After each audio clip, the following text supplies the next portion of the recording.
Welcome to the realm of magic and mystery, classic horror and sci-fi.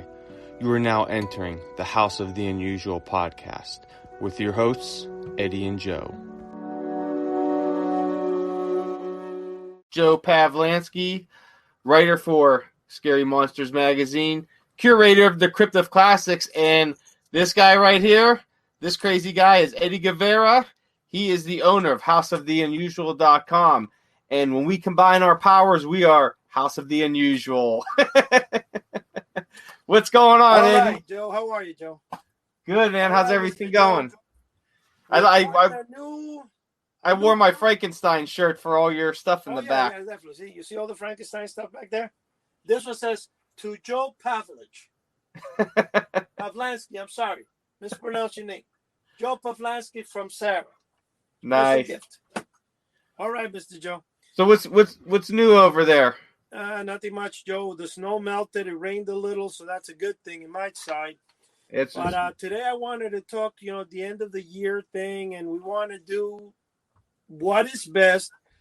What were the best novelties that made us who we are today, that we became collectors for, and what were the best-selling comic book novelties of the 1970s?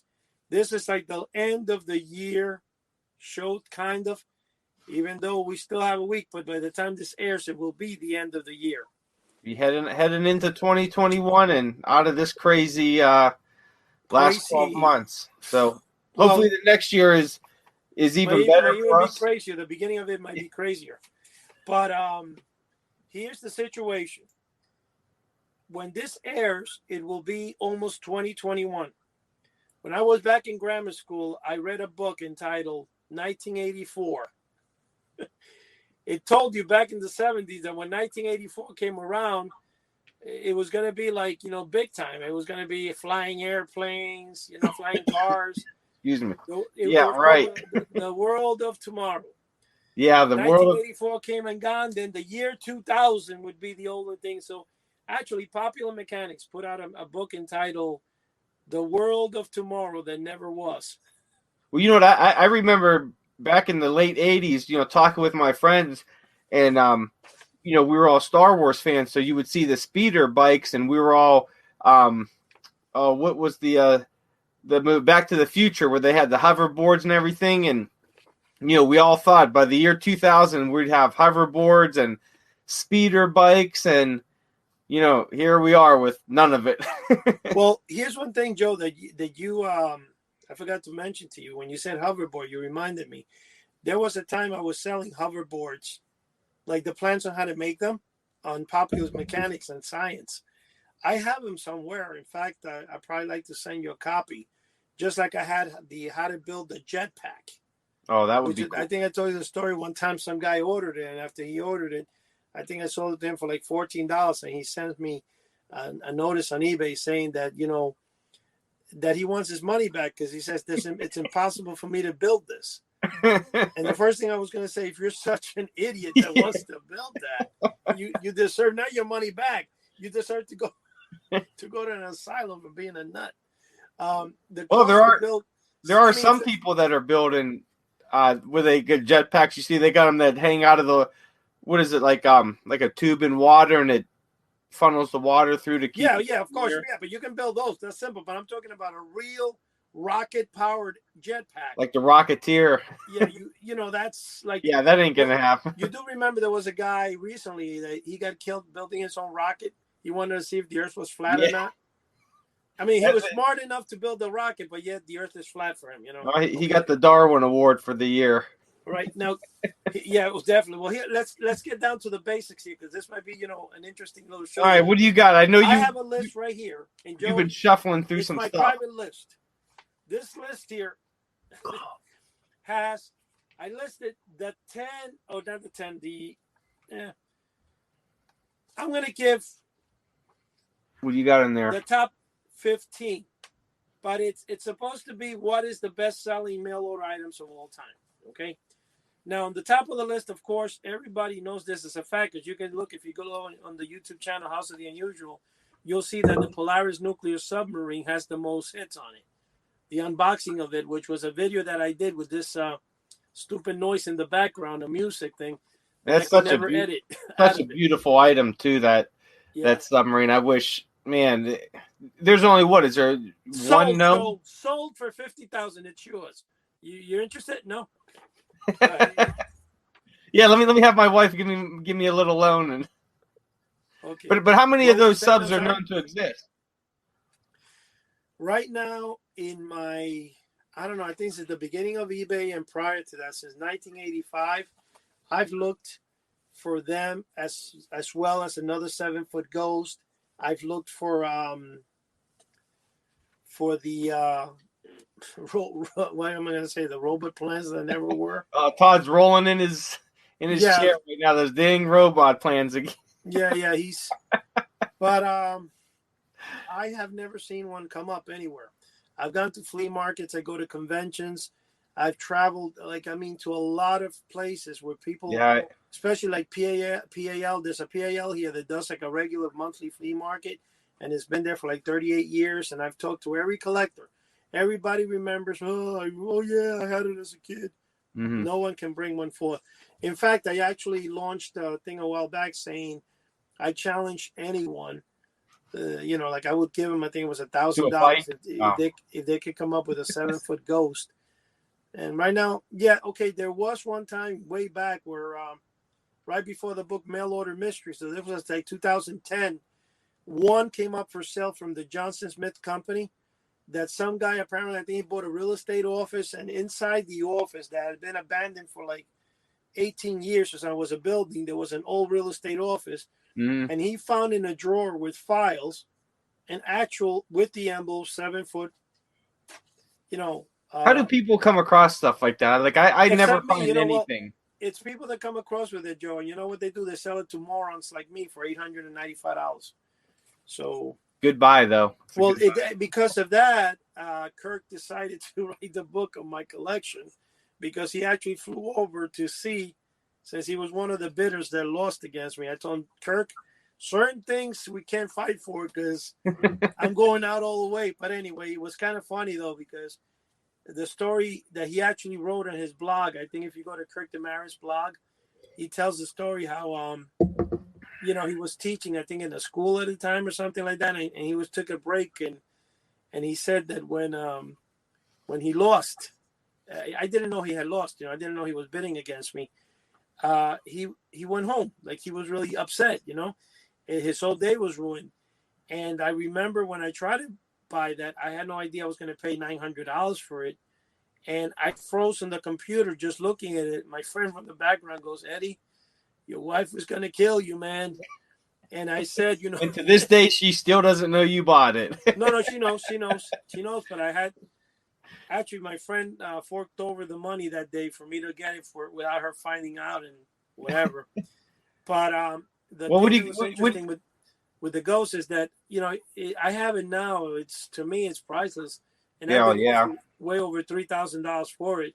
But having that and the original Melton Ghost, each individually packaged, which I'm actually going to try to do one of these days when we do, I don't know, next couple of weeks, I might bring out both of them and actually do an unboxing of them to see what they look like, because I've had them under, when I took it to Michael's, the you have it in a frame, right? Yeah, I got it framed at Michael's for like $183, and they put it, the Johnson Smith one, in a huge frame, and then they put it on bubble wrap, and that was like, I don't know, 2012. It's still there. I never opened it again. I've never seen it since I got it framed. Okay. So it would be nice. I wish my wife would let me put it up in the wall. That ain't gonna happen. But anyway, what do you got on your list there? I'm dying I was gonna say, of course, the number 2 best-selling item. You've been teasing me. Or the number 2 most popular item would be the 7-foot U-Control Ghost. Mostly the Johnson Smith being more popular than the Melton Company one. So you think so? The Ghost was more the sub was more popular than the Ghost? The sub is not that it was more popular. The sub, the Ghost, the 7-foot Green Frankenstein, and Boney the Skeleton, and the Vampire Bat were the most advertised for. Okay. Were they the most sought after? Yeah, well, sought after now in the line of what I told you. The Polaris would probably be, because it's so many people wanted the submarine, but it was just, until recently unearthed, because there's never been one shown anywhere.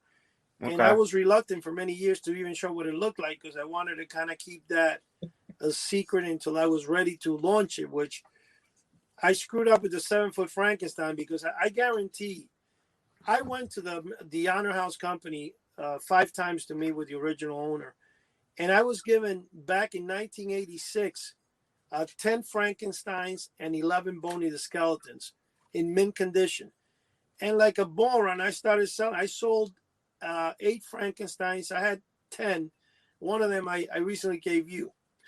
Yeah, I love that one. That's like my favorite thing in the world. But I Thank flooded you. the market with them. I flooded the market, and then one of the ones I sold for, like, I think 178 to some guy in Texas. I get a call from another guy who bought it off of him for like 300, and he goes to me, "What can I?" This was last year. How much do you think I can ask for this? And I told him, "Who sold it to you?" When he told me, I go, "Wait a minute."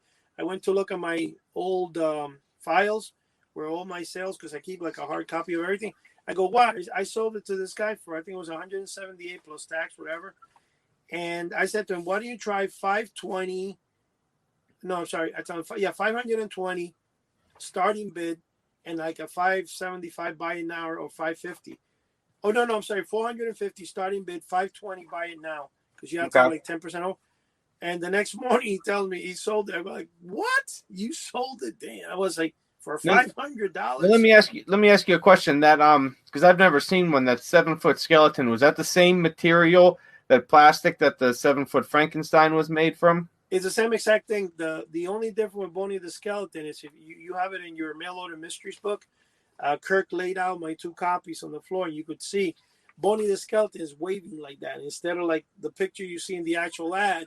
Right. He's got his hand down, because what they did is, when they created the ad, they I guess it wasn't Honor House who did that. It was somebody from the Johnson Smith company, because that ad first appeared in Johnson Smith for like only 5 catalogs, and then Honor House ran away with it. But whoever it was in Johnson Smith used what a model kit that's famous in Famous Monsters of Filmland. You could see it was called the Perfect Man, or the Modern Man, I think it was, and it shows the skeleton, which is an exact copy. So they must have taken that copy and used it for the Boney poster. I always thought Boney looked like that, but when you look at the actual Boney, it's really, it's sad, because it even looks like beige. It's really, honestly, if you look at Boney, it's not a good poster at all. Well, you know what? Go ahead and send me one, and then I'll take a look at it. You know what, Joe? I still have 2. If I find the second one, which I know I definitely have, I might consider that, just to tell you about that. I don't want to put your hopes high, because that's a hard find. But I'll send my muscle man Todd over there to come rough you up. No, well, Todd is still waiting for his See, that's funny. I thought Todd might have had it. When I opened the pack of the hair growing monsters, I came across, and I sent him 3. I didn't realize that the one that fell into the box was Igor, and I'm like, I'm not gonna get it, because it fell like deep into the box, and I wasn't gonna. So I know he's hounding me now for Igor, because he needs it for his collection. I thought he had it. Apparently he doesn't. But I got him now by a stronghold. That's it, man. All right, so we got the Polaris nuclear submarine, the 7-foot Monster Go, the 7-foot Frankenstein Boney, okay? And then later on was the 6-foot Dracula and Frankenstein poster, which is the color version of him, which have been selling very well. They're very, very awesome. And then, of course, the other famous item that stood the test of time to this day, and you still get it everywhere, from Spencer's to CVS, the Joy Buzzer and Whoopee Cushion. Oh, yeah. Become, David could tell a better story about that, but he has a story where he explains how the Joy Buzzer kind of helped America come out of the Great Depression, when one of the presidents of the United States actually used it. I don't know if it was Eisenhower. It was somebody. David would know that story. I will let him say it next week. He was going to be on tonight, but he's on an important call retrieving magic from some guy way back who I think passed away, and that's what David does. He gets rare. Well, here's a cool story on the Whoopee Cushion, and I know you know this, but not a lot of people out there might not know it. Excuse me. is that it was during I believe the early mid '80s, during the AIDS epidemic, and there was such a need for latex that the whoopee cushion its production for a couple years, while the latex was used to make condoms and everything, to try to you know minimize the epidemic a little bit, and then eventually the whoopee cushion ended up coming back into production. So I always thought that was a cool little story. And I got the when I talked to Craig Tarbeck a couple months back, he had told me about that. I thought that was really cool, that how these social issues played into mail order novelties, and how one affected the other. Well, you know something, when you're saying about that, I don't know if that's the reason why S.S. Adams. I asked that to David, but I don't think David knew enough on that.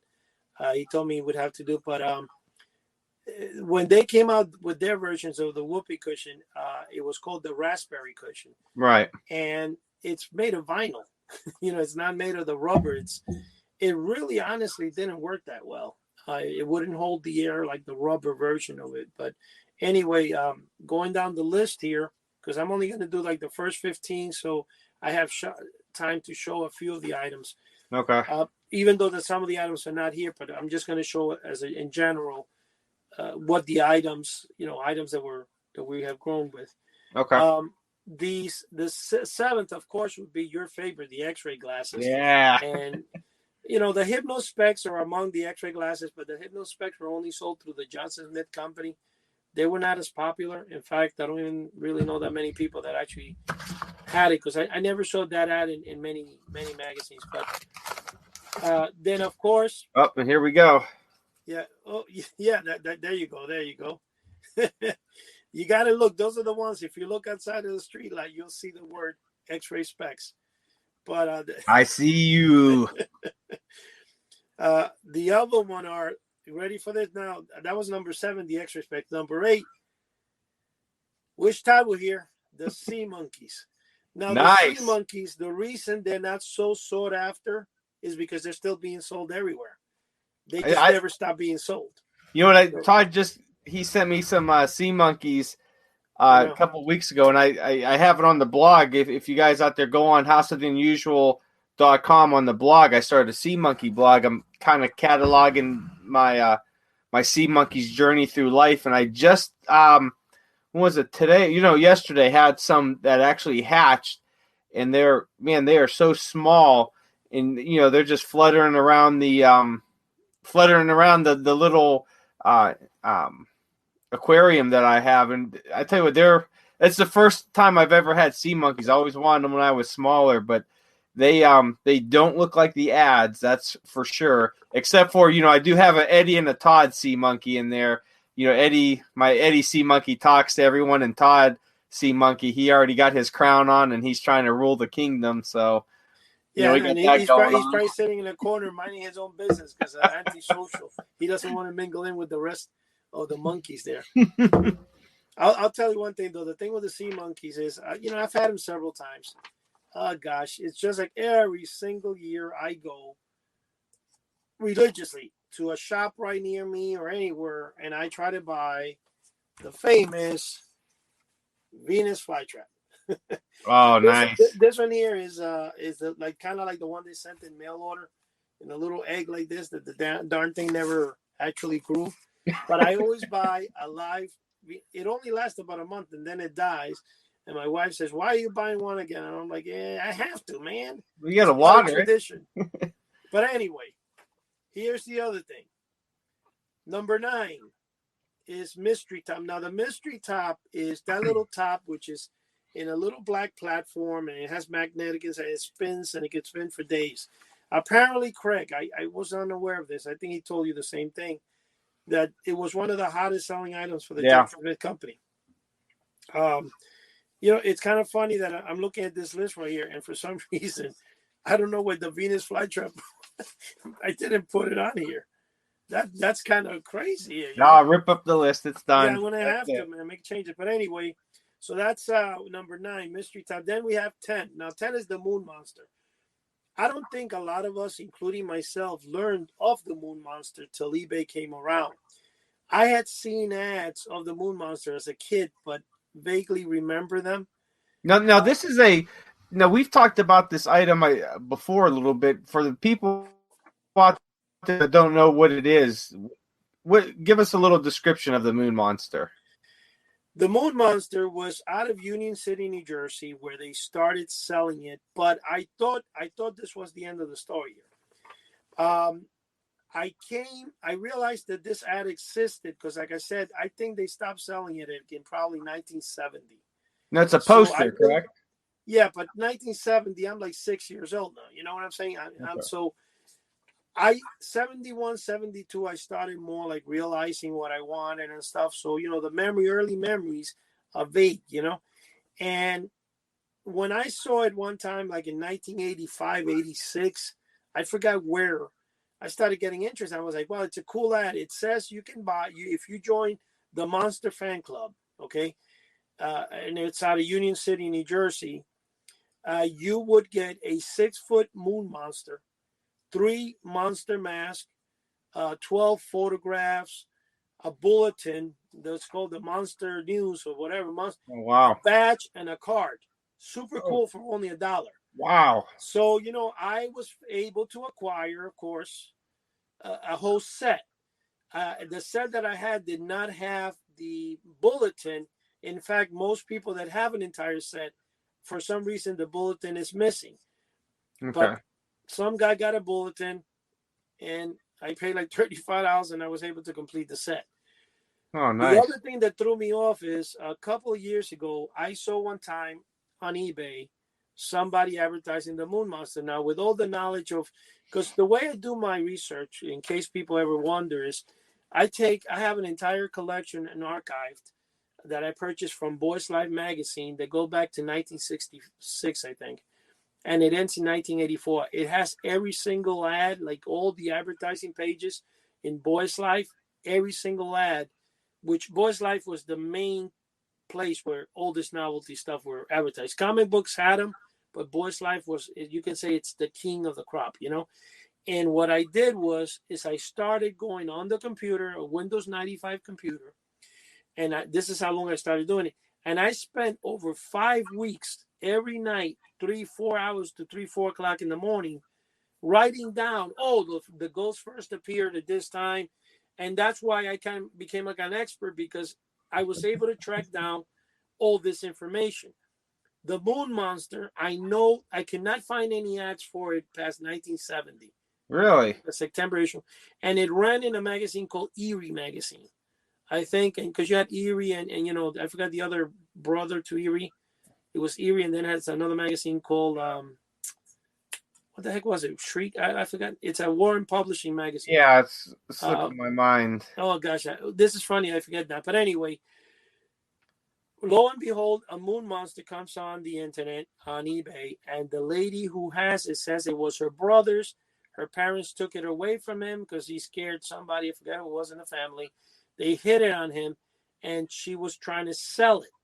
But it showed the Moon Monster with a side profile, which actually it's in Mail Order Mystery. You could see it in a small version. A side profile with a tail, but the face is that of the Moon Monster. Okay. So the first thing I go on Universal Monster Army, and I hear some people, were interested, and I go, that's a fake.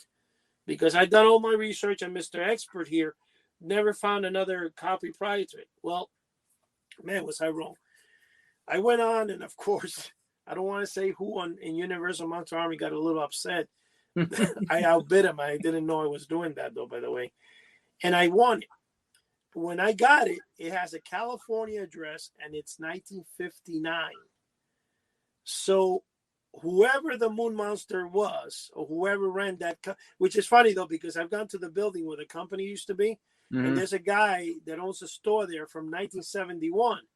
And I've asked him, do you remember? He says, listen, there was some guy there that had like a magic shop or something up there, but he has no idea. So I haven't really gone into more detail as to who the owner was, because in reality, I have it already. So I don't need to find the owner to get a copy of it or know the history of it. But the poster was real. and I have it in my possession. I've never printed it. I've never put it out. But I realized when I received it that it was original as hell. In fact, it has the, everything. The envelope is 100% with the, with the postmark and everything. So that's the story of the Moon Monster. And I have sold quite a few. It's a great item. And, it's something that I guess fits along the legends of mail order, I guess. Yeah. It was, even though it was a little before my time. Now, that's number 10. Now, I'm only going to go, this one's I'll say real quick because I want to now show before, we run out of time here, some of the products. The other one would be obviously number 11 would be the snake nut can, which was pretty famous. Now, the snake nut can is still being sold. So, you know what I'm saying? Yeah, you sold me one of those. Yeah. Did you get the metal one? Yeah, I got the metal one. This was when we first started talking through Universal Monster Army. I had bought it from you, and oh, wow, man. It was funny. I put it on my counter and got my wife with it. That's probably over 15, 20 years ago. No, that was I think 2012. Wow. Oh, right after so about 2012. Yeah, because I just joined. What's that? I'm sorry, Mail Order Mysteries came out in 2011. So yeah. Yeah, it was because I just joined the UMA, and so it was right around there. Now, number 12 is, well, very few people, except people that like kids that like badges and stuff. One part that a lot of people don't remember is comic books and mostly detective magazines sold badges and stuff for you how to become a detective, or courses so that you can become a detective. So detective, that would be number 12.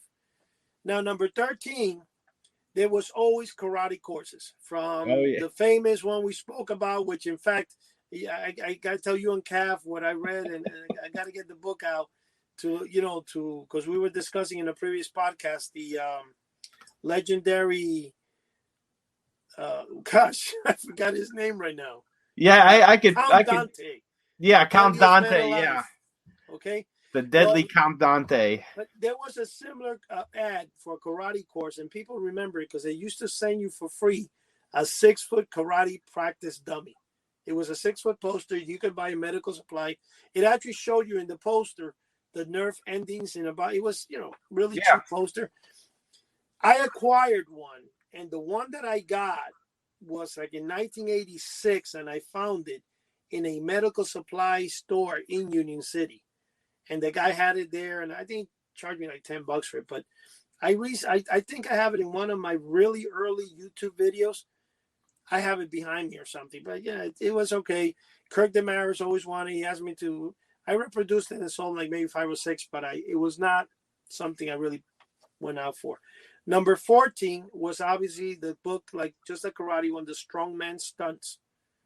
And then, of course, number 15. And there's, like I said, I have like 40, 50, 100 here, but I'm just going to say, I'm going to stop right now at this one. Number 15 would be the HypnoCoin and courses on hypnotism, because for some reason, in the early 1970s, people were really into hypnotism. And I was one of those. And I think we're watching Bugs Bunny getting hypnotized by Elmer Fudd. That's what made me fall for it. When I think Elmer Fudd tried to read a book about hypnotism. And then it's Bugs Bunny. You got hypnotized. Anyway, having said that and giving my opinion, because like I said, we could talk about the details of all this stuff. And if I go, yeah, the way my brain works is when I start talking to people about this stuff, then I start remembering the stuff that's happened. Because I'm a guy that drove to New York City to meet Wagman 5 times. I went to meet Harold Van Brohad, who during a toy trade show in 1982, I met him. No, I'm sorry, not 1982, 1986, I think it was. I met him with his wife, Yolanda, which Todd now works with in conjunction with the Sea Monkey stuff. And he told me how he invented the X-ray glasses. And I spoke to him for quite some time. In fact, I didn't speak to him. He spoke to me with authority and told me what it was. So, anyway. Now on to the good stuff. Let's go. Let's see it. Back in time, here I got one of the very early versions of the X-ray glasses, which were made of plastic here. Now, the more early versions in the back, instead of saying Trans Science Corporation here, they say Honey Toy Industries. Believe it or not, I had like 10 of them, and I sold most of them Oh. because I didn't like the name Honey Toys. Until Todd explained to me that I sold the ones that go for $500 for like $10, right? I kept the Trans Science ones because I thought they were hotter. Anyway, I do have like 1 or 2 Honey Toys left, but I could add more. This is one. Now, what happened with this really quick, and I'll tell a little story, is a company named Franco-American Novelties, which has been a wholesaler of magic, and they actually produce a lot of the magic items, such as the electric shocking pen, electric shocking book. It's called Franco-American. That's why you see the early versions of the electric shocking book. It'll say Franco-American Novelties. The guy who owned the company, I'm not going to say the names because he did pass away and stuff, but Harold told me the story that he borrowed the mold and sent it out to China and lost it. Really? Harold sued the guy for the mold. So because of that, they went apparently into the later paper version of this, which is the same glasses. I'll hold 2 together here, and you'll see you got the exact same design. Let me see here, but it's the same thing. But obviously, one is cardboard, one is plastic, right? So. Yes, exactly. And Joe there is wearing one of the versions because this is an earlier version than the one you have, Joe, believe it or not. One of them has the slight hole a little bigger. And then you have, I think this is, no, I'm sorry, this is an earlier version. This is the mail order version. And Joe even has the instruction. This is the mail order version because it was not packaged. Okay, you could slip out. This then became the standard, item. You're great, Joe. You're great, Joe. Now, here's something that Harold hated this people because the Chinese immediately duplicated it. So these are the famous X-ray gogs. I kind of like the packaging on that one. Well, this packaging is very early. This probably is 1985 because I used to sell them in my magic shop. Believe it or not, even to this day, I've never seen a store, a magic shop or anything sell the original X-ray glasses. Really? That's why I think they were such an iconic figure thing. Now, going back into the early, here's an early SS Adams polybag glop. Nice. It's supposed to be like it's supposed to be, I think, a mess, but this is, it really is not made like this one that's called looks like urine with bacon bits in it. It does, but there is one that's called Plop that really looks like a real throw up. But SS Adams, they did have, but a lot of their products were not of. Here is a new. See, they went from vinyl to the rubber. You see, yeah.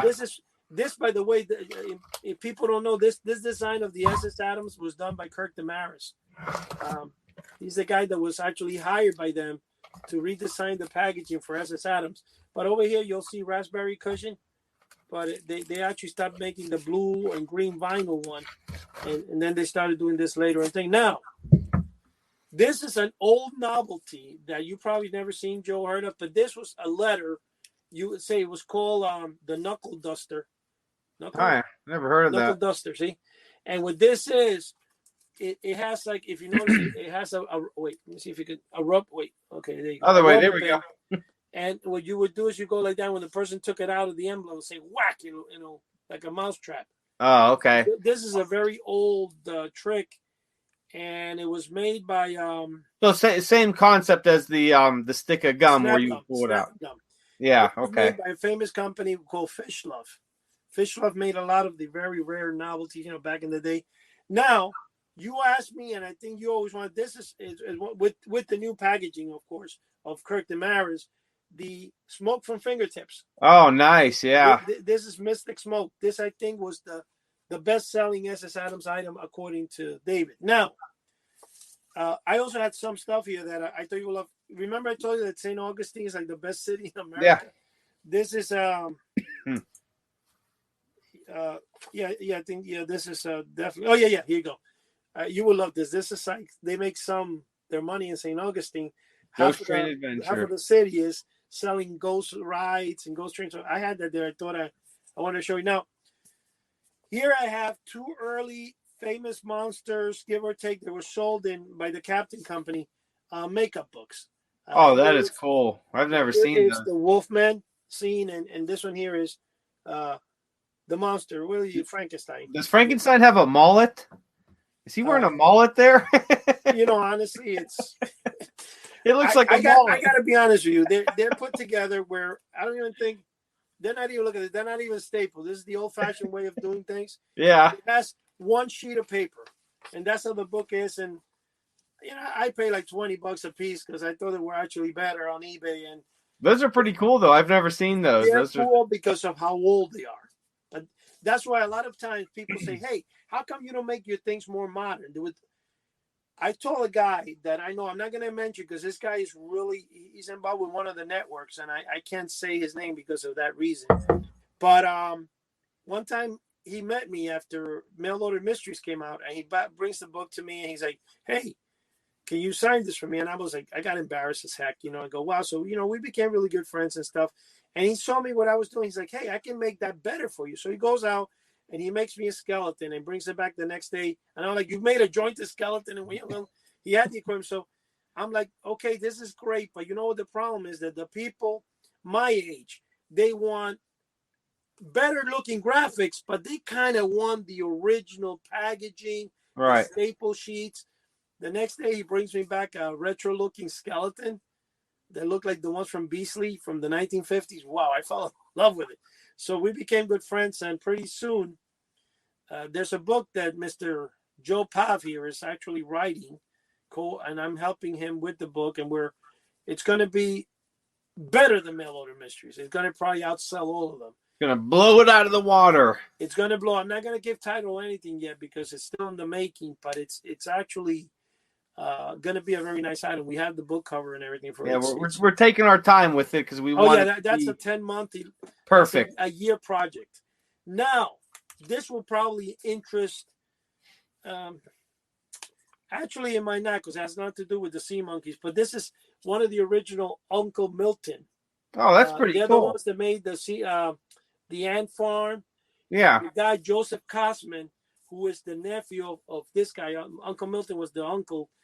His uncle, actually. Joseph Cosman wrote a book entitled How to Make $1 Million in Mail Order. Yeah. And he also made famous the potato gun or the spud gun that shoots potato pellets that was sold by all the mail order companies in the 1970s and still sold by the House of the Unusual. But anyway, I just wanted to show because here is, the way the catalog came, the Uncle Milton, and it shows in here. See, like the different. Wait a second, I can't show this. The different ant farms. Oh yeah. It's a catalog. Now, a lot of people say, well, how do you do your? Oh, well, this does. But there you go. How do you do your research and how do you? Well, like I said, this is an Uncle Milton catalog, and if we look right here, see, one thing I like about people is when they think that maybe I'm talking, just talking garbage. How do you bottom in? Sit down, we can go over the paperwork. This here is one of my very early names of when I started going to mail order. I started selling. Wow, it's hard to get it back in the packaging here. I started selling books by mail. I didn't do the novelty stuff for like the first couple of months, and it was called Winter Breeze Enterprises. You see, nice. And here is. Here's the thing. When you look at the date on it, can you see it there? 1993. Wait. Hold on. Let me. No, wait. Yeah, you got to put on the. Let me put my glasses on. Okay. So that's it. Now, one thing I'm going to say, there 83. Was a book. This turned me into monsters. Other than Abbott and Costello Meet Frankenstein, which I think was the one that actually did the job for me. But this book has a second part to it. But this book is so cool that I read it and I actually thought you could have monsters as a pet. It was called Monster Holiday. Okay? Nice. I think I have one of those. Okay, this book was basically how to care for your pet monster. And let me tell you, man, I read it cover to cover, and I have several copies of it because it was one of my favorite. But this book actually turned me into monster. I bought it from Scholastic Book Club. Oh, I love Scholastic books. I think it was in 1971, like the summer of it. Now, I've had a couple of people, Joe, that I guess have asked me. In fact, one guy actually wrote about the famous skeleton hands that go in your pocket. Made famous, I think, by the 7-foot monster ghost. Yep, that's the one there, Joe. I keep him on my computer every podcast. He hangs out with me. Well, that is fantastic. The way that was supposed to be is the way that the monster ghost tells you to do it. You know, like if you read the instructions of the real ghost, which, believe it or not, I've shown the instructions, but it's 4 pages. I'm never going to show the rest because if I do, you'll have people duplicating and then trying to sell them off as real. And one thing I hate is when people defraud other people. Like I tell people, this is my copy of this item made better, but in the same kind of thing. But you can tell when you want to know if something's original, you got to leave something out in the copy. In fact, I was kind of scared when I released with David recently the Hypnocoin. Yeah. Because it came out so perfect like the original, including the instructions, that David actually had people trying to buy, for like $40, $50 each, trying to think that can you sell me more? What? I hope you didn't defraud me when you sent me this authentic treasure. Oh no, don't bring that map. People are not supposed to know about those treasures. Uh-oh. I'll put it away. I got 2 of them. You said they're authentic, and now you get 2 of them. Treasure hunting now. But no, the point is that my Hypnocoin, I made sure that it's the size of a 50-cent piece. Well, the other is more like a little bit bigger than a quarter. And thanks to Todd, by the way. Todd, if you're listening, it's your fault, buddy. Thanks, Todd. Thanks. You know what happened? I'm coming across looking for his hair racing monsters in one of my old novelty box, and I find my original Hypnocoin that I bought from Johnson Smith 1970 or whatever it was. And it blew my mind because it was different from any other Hypnocoin from the era and the present. It was actually cheaper. But I think you did a video on that one, didn't you? What was that? Didn't you do a video on that Hypnocoin? Well, I didn't quite do that because what happened is thanks to Todd. Thanks, Todd. Yeah, I'm showing him the coin, and then I take the coin and I put it inside a book in my room. It disappeared. And now it's gone. It's been now 4 or 5 months. I can't find it. And he had the nerve to ask me yesterday, did you find your Hypnocoin? In fact, David looked at it. He's like, wow, I've never seen that version before. And I said, me neither. But it was a little rounded from being in the box, and I wanted to plan out. So for anybody that can't see us out there, I'm grabbing my head and shaking it because this isn't the first story of Eddie losing something. Well, it's just I got to blame this one on Todd for his hair. We'll blame it on Todd. That sounds good. But anyway, thanks, Todd. Item. My God, who didn't see this item? This item, I didn't even mention it, but it was sold by, I think, every mail order catalog. The pimple pot, it takes out the vacuum thing. Oh yeah, it's supposed to be a thing that sucks out your pimples. They still make stuff that's sort of like that. They do, but this is an original, Harriet Carter, whatever. That's way back. And then there's another item super famous, the Walk-O-Matic that you put on the side of your thing, and it tells you how many miles you walk in a day. Nice. This was always sold in the Johnson Smith ads, So that's this item goes way back. I mean, I don't know. I think this might be only 1 or 2 that I have. I don't think I have too many of them. But this is the original Walk-O-Matic. In fact, so that people realize what it is, and they might remember the picture, if I can get it out of this original box, which is... don't damage it. It's not coming out. It's not coming out. So, oh gosh, really? Don't break it. You're breaking it. I can hear it breaking. No, I just want to show that. Oh, here, I got it out. That's the one what it looked like. Yeah. When yeah. you walk, it had like a balance inside. Like I think that's a little balance that goes back and forth like that, and it racks up the.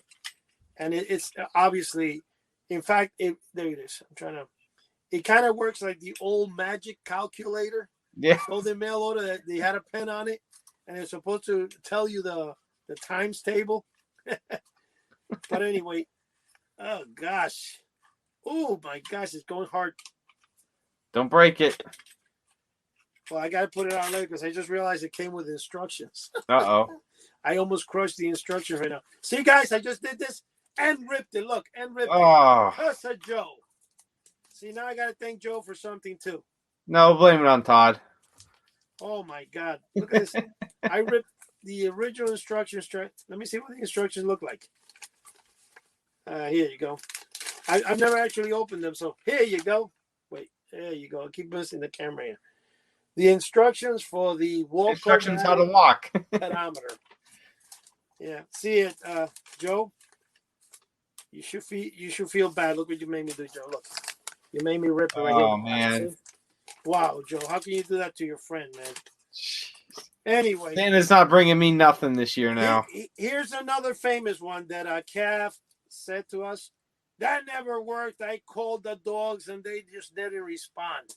Either the dogs were dumb or the whistle didn't work. The famous silent dog whistle. Now, this one here, though, believe it or not, I have it here because this is a deluxe version of the whistle. And oh my goodness, can you? I wonder if I could use one of those to train my sea monkeys. With Todd, well, you have to get the approval of Todd.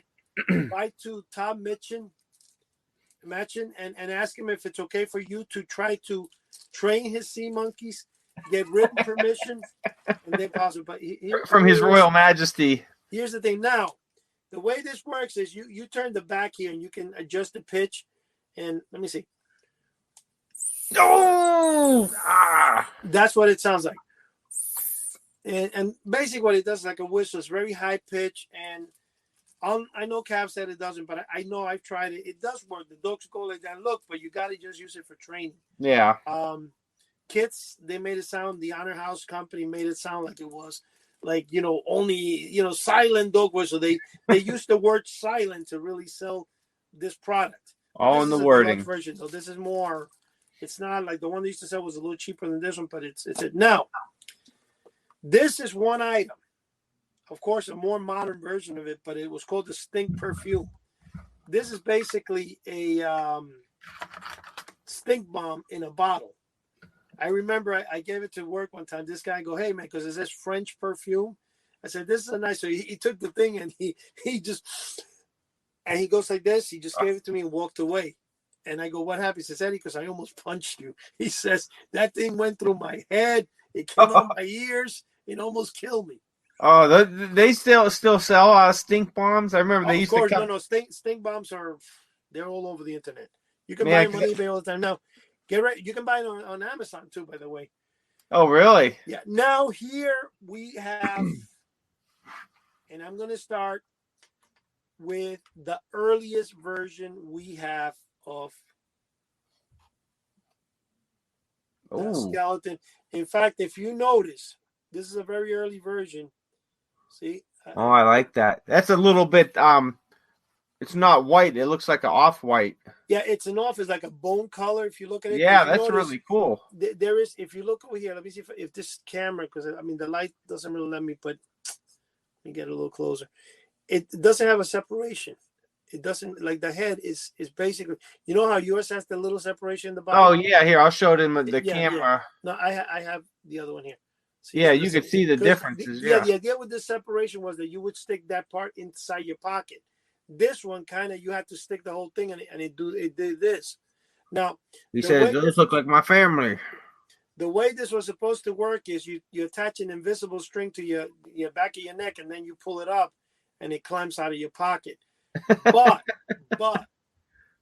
here is the early. Now this one is probably 1960s. I guess this is very old. I think this might be the only one I have because this is a very old version. Now, what happened was this is the more popular version, and meaning more popular. This, most ads of the 7-foot Frankenstein would show this. I'm sorry, 7-foot Monster Goes would show this. Or they showed this one, okay? But that is the difference. Was then, of course, I think this is made in China. Actually, I thought it was a Franco, but this is an early version of the same one in glow in the dark. Oh, that's pretty cool. Yeah, so you have this one, and it's kind of, if you could see it here, it glows in the dark. Yeah. Okay, now this one here was also, now I have even different versions of this that go way back. Like I have probably anywhere from 10 to 11 original ones like this. Now this is the earliest one, but I have ones of the hands that have a different carding that were sold by the Captain Company and stuff. Now, another famous item that was called ventriloquist. The ventriloquist in time of the 1970s, anything that was for ventriloquist or how to throw your voice were very popular. One thing, though, that I refused to sell, I always sold the book on how to become a ventriloquist, and I did call it Throw Your Voice, the same ads as Honor House, Johnson Smith. But one thing I never did was, and I refused to do, now here is an original. I'll try to take off the staple because this is in the original packaging of what was called by the Johnson Smith Company the Ventrilo. Don't mess up the packaging. No, it doesn't really matter because it's the product inside is what.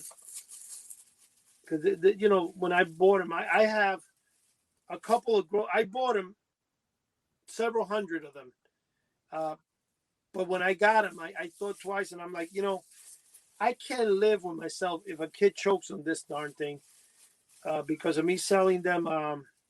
But anyway, when you order the Ventrilo, the original Ventrilo, and actually this package has 4 of them, okay? Wow, those are tiny. Yeah, you got, it's actually called the Swiss Bird Wobbler. And it came with this little teeny paper here that would show you how to use it by inserting it in your mouth and holding it up against the roof of your mouth. The thing about it, if you say you put it under your tongue, it's one thing. But to put it on top of your tongue, insert it on top of your mouth, the chances of swallowing. Oh, I'm swallowing it. That's it. And then this is the book, the booklet, which is this little thing like that, so you could see this stupid little thing like this. This is the booklet that taught you how to become a ventriloquist. So they would sell this between 25 cents and 50 cents. Now, the actual device, which I thought because I ordered it when I was like 6 years old, which thank God I didn't, is this device. Look how dangerous it is. It has a cellophane type of paper in the middle, surrounded by a leather thing, and then it has a metal clip. Oh, I'm choking on that. Dude, you put this in your mouth, even as an adult, you're choking on this thing. Oh, absolutely. What blows me away is how after, 40 years, 50 years, that I know of, I've never heard anybody choking on it. But that's the famous Throw Your Voice. Now, one of the famous mail order companies, this is probably one of the most famous Johnson Smith Company novelties ever sold. Okay? And this is an original. The Coffin Bank. Oh, I love those. But if awesome. You see, this Coffin Bank, I have every version you can get of this bank. And that packaging. I have paid $80 for one of them. The artwork on that is just fantastic too on that packaging. Yeah, no, the graphics on it, because this is the original. They have those are fantastic. More modern versions of it. Wait, look at that, how nice, right? Yeah. Now I have ones that are also shaped like a coffin. I've bought every single one of them anytime I could because I like this particular band. But here it is. Now here is the metal tin made by the famous, I think the company's called Johan Company or something. Made it, and you can see back here the originality because it says "Made in Japan." Can you see it there? Yeah. Yeah, made in Japan. But this is definitely one of. You can see the wine key. Wait, let me see the wine key in the corner there.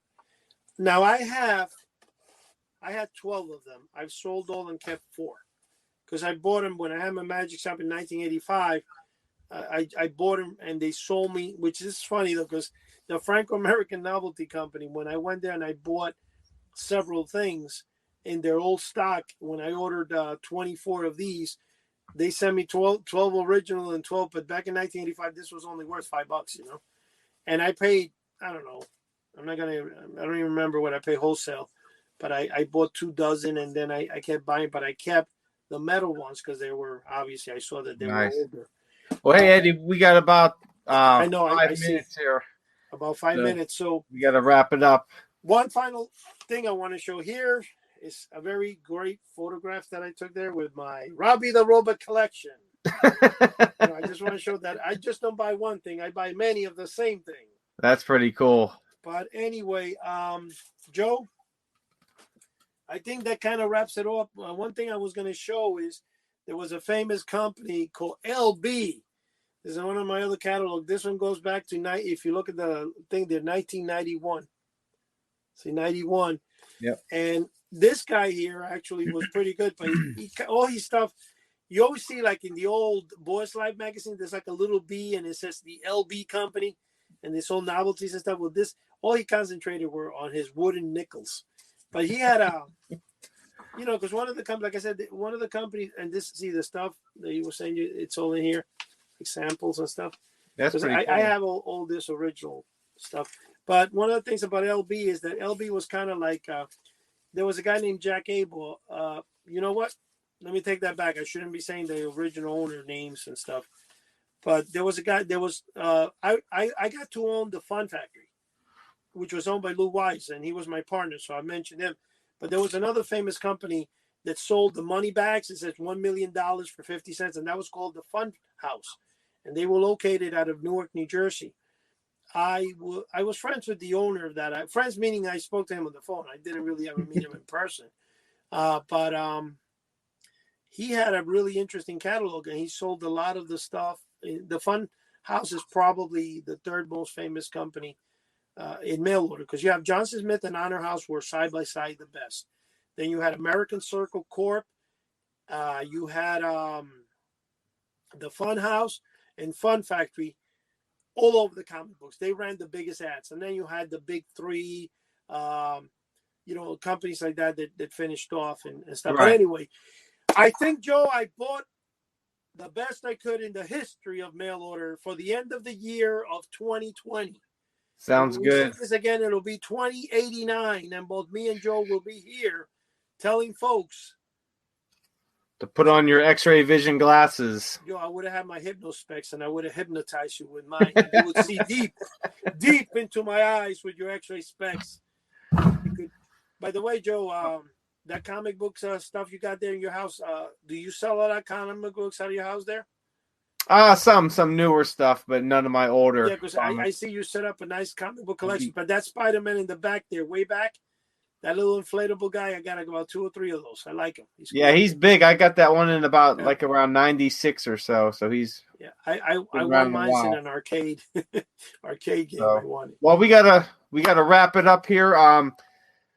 Eddie, as always, that was great showing us all the cool mail order items, and this was great having a video. We'll definitely be having more videos to go along with our podcast. And for everyone out there, check out our podcast, House of the Unusual .radio. Head over to YouTube, House of the Unusual. Check out all the cool videos we have out there. Eddie's got some really cool unboxing videos.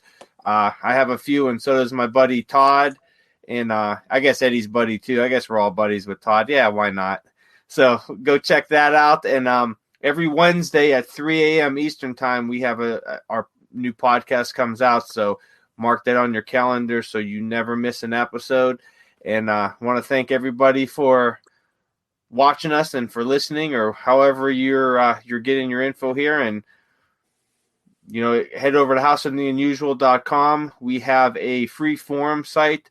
You could join there and talk to some like-minded people and give us some ideas for what you'd like to hear on the show. And if you want to be a guest, let us know, and we'll see what we could talk about. So that's it for 2020. Well, the end of the year and another year that flew by. Yep. Hopefully 2021's better for us, and we'll be bigger and better things for House of the Unusual. So exactly. And remember, guys, I only have about maybe 10 left of the original 7-foot Ghost special edition right here. Oh, but I got mine. You can get your own. My Craig Tarback sign, number 1. Yeah, the Craig topic. Joe is my buddy. He had to get the number one, obviously. All right, guys. Anyway, Thanks for showing up. So all right. Good night.